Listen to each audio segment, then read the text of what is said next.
Hi friends, welcome to our channel దేవా properties. Friends, ఇప్పుడు వచ్చేసి మనము రెడ్ సాయిలో 5 ఎకరాల అగ్రికల్చర్ ల్యాండ్ సేల్కు తీసుకొచ్చాము. లొకేషన్ చూసుకుంటే తాడూరు మండల్, నాగర్ కర్నూలు డిస్టిక్ వస్తుంది. Crystal clear title and crystal clear property. Telangana new పాస్బుక్లు అవైలబుల్గా ఉన్నాయి. రైతు బంధు వస్తుంది, రైతు బీమా కూడా ఎలిజిబిలిటీ ఉంది ల్యాండ్కి. హైదరాబాద్ నుంచి 120 కిలోమీటర్లు, ఓఆర్ఆర్ తుగ్గూడ నుంచి 89 కిలోమీటర్లు, కడతాల నుంచి 65 కిలోమీటర్లు, ఆమన్గల్ నుంచి 45 కిలోమీటర్లు, కల్వకుర్తి నుంచి 24 కిలోమీటర్లు, తిరుపతి హైవే నాగర్ కర్నూలు రోడ్డు తాడూరు మండల్ నుంచి 7 కిలోమీటర్ డిస్టెన్స్లో ఉంటుంది. ఇందులో ఒక బోరు, ఫుల్ వాటర్ ఉన్నాయి.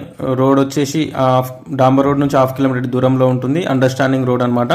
పర్ ఎకర్ ప్రైస్ వచ్చేసి 26 లక్షలు చెప్తున్నారు. నెగోషియబుల్ ఉంటుంది. ఎవరైనా ఇంట్రెస్టెడ్ సీరియస్ జెన్యూన్ బయర్స్ ఉంటే స్క్రీన్ మీద కనిపిస్తున్న నెంబర్కి కాంటాక్ట్ చేయండి. అలాగే వీడియో కనుక మీకు నచ్చితే వీడియోని లైక్ చేయండి, షేర్ చేయండి, కామెంట్ చేయండి, సపోర్ట్ చేయండి. అలాగే మన ఛానల్ని సబ్స్క్రైబ్ చేసుకుని వాళ్ళు సబ్స్క్రైబ్ చేసుకొని గంట సింబల్ కూడా యాక్టివేట్ చేసుకోండి. మీ ప్రాపర్టీస్ని తొందరగా సేల్ చేయాలనుకుంటే స్క్రీన్ మీద కనిపిస్తున్న నెంబర్కి కాంటాక్ట్ చేయండి ఫ్రెండ్స్. Thank you.